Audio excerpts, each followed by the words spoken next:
A paz do Senhor para os irmãos, para as irmãs. Meu nome é Márcio Gomes, sou servo do Deus Altíssimo e mais uma vez estou aqui para compartilhar uma porção da palavra de Deus, palavra essa que salva, cura, liberta e leva o homem para o céu. Estou ainda me recuperando de uma virose, mas vou compartilhar com os irmãos algo da parte de Deus, que Deus colocou no meu coração. Fica no livro de Gênesis, capítulo 13, a partir do versículo de número 10. Levantou Ló os olhos e viu toda a campina do Jordão, que era toda bem regada, antes de haver o Senhor destruído Sodoma e Gomorra. Como o jardim do Senhor, como a terra do Egito, como quem vai para Zoar. Então Ló escolheu para si toda a campina do Jordão e partiu para o Oriente. Separaram-se um do outro. Habitou Abraão na terra de Canaã e Ló nas cidades da campina, e ia armando as suas tendas até Sodoma. Ora, os homens de Sodoma eram maus e grandes pecadores contra o Senhor. O texto narra a história, aqui é uma continuidade da história de Abraão. Abraão, ele foi chamado por Deus para ir para uma terra que Deus ia ainda mostrar para ele, essa terra, e Abraão pegou todos os seus bens, pegou tudo aquilo que ele tinha, deixa eu me organizar aqui, pegou todos os seus bens, tudo aquilo que ele tinha, chamou o seu sobrinho Ló para que fosse com ele, e aí partiram. Abraão era proprietário, era uma pessoa rica, né? No contexto ele era rico, tinha vários animais, vários servos e servas, e chamou o seu sobrinho e foi junto. E eles foram prosperando de uma maneira grandiosa, né? Deus foi abençoando a vida de Abraão e, consequentemente, também a vida de Ló.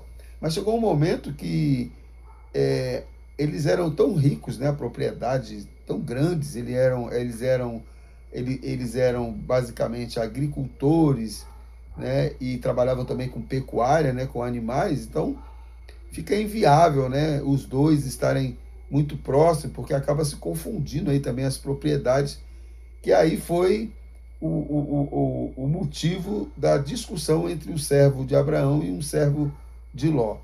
E aí culminou aqui na separação dos dois, porque Abraão chega para Ló e fala assim, faz o seguinte, se você for para a esquerda, eu vou para a direita, se você for para a direita, eu vou para a esquerda. E assim Ló fez, né? E assim Ló fez. E aí Abraão foi para um lado e Ló foi para o outro. O interessante é que o caminho que Ló escolheu, aos olhos humanos, era caminhos bons, né? Pastos verdejantes, para quem trabalhava com pecuária, era uma maravilha, plantação, né? Então, Ló cresceu logo o olho. Só que lá na frente, nós sabemos o que aconteceu com Ló. Lá na frente, nós sabemos que Ló, ele foi habitar na cidade de Sodoma.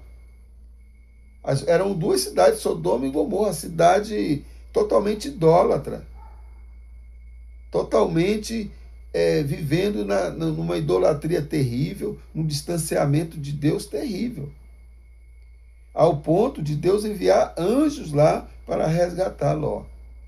Mas o que nós aprendemos com tudo isso? Nós conhecemos a história de Ló, nós sabemos o que aconteceu com Ló, o que aconteceu com sua esposa após uma ordem que Deus deu. Deus retirou a família e falou que eles nem olhassem para trás. Às vezes nós temos o costume de olhar para as coisas passadas, mas o Evangelho nos ensina que nós precisamos olhar para a frente, esquecendo-se das coisas do passado. Eis que fez tudo novo. E a esposa de Ló ali se transforma numa estátua de sal.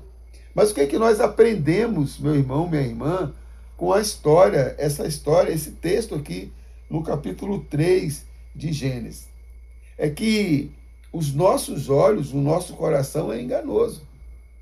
Nem tudo aquilo que nós vemos que é um caminho de paz, caminho de vitória, vai verdadeiramente nos proporcionar vitória. Lá em Provérbios, capítulo 14, versículo 12, vai dizer que há caminhos que para o homem é caminhos de paz, caminhos de felicidade, caminhos de glória, mas no final é a morte. E foi exatamente isso que aconteceu com Ló.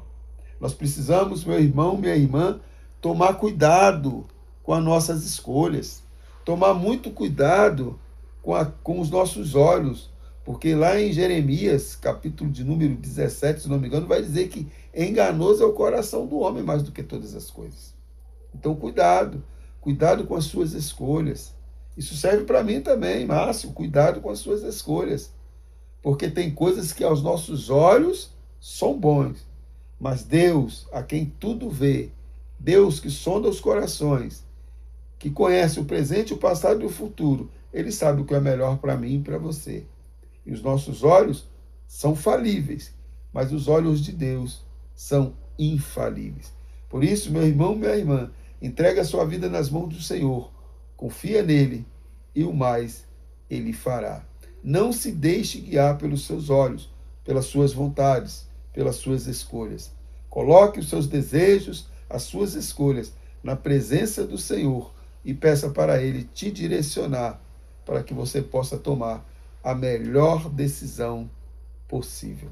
Que a graça do nosso Senhor Jesus Cristo, o amor de Deus Pai e as doces consolações do Espírito Santo estejam me abençoando e te abençoando em nome de Jesus. Fiquem na paz.